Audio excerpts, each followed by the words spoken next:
Hi guys, welcome to my kitchen again. Today we'll be making chicken casserole. So I started by adding some chicken seasoning, chicken spice, curry powder.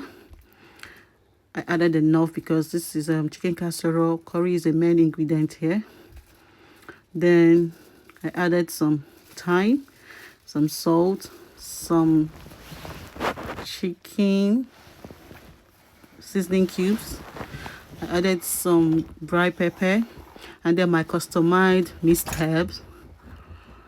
And after adding that, you turn it properly and allow it to marinate for some minutes so that everything would enter the chicken properly. And mind you, this is a hard chicken, so after stirring, I'll cover it and set it aside so that everything will marinate and enter the chicken properly. It will penetrate very well.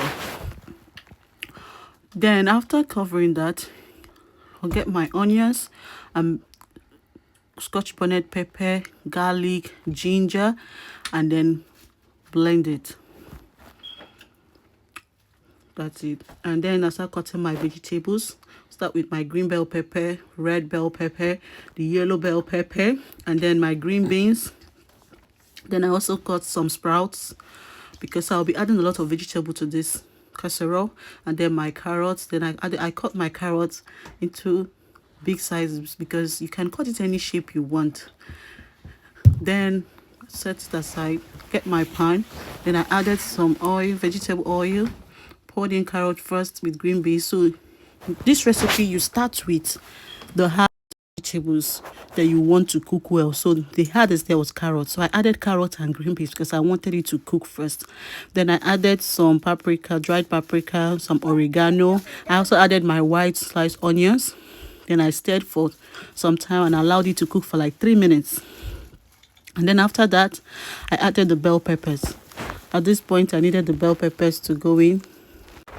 So you give it a good stir and cover and allow it to cook for 2 minutes. And look at that, looking very beautiful. I love the mixture of these vegetables. Then went back to the chicken. At this point, the chicken has cooked very well because this is hard chicken, and I allowed it to cook for up to 20 minutes. And then after that, I added the blended pepper, garlic, ginger, and the tashin.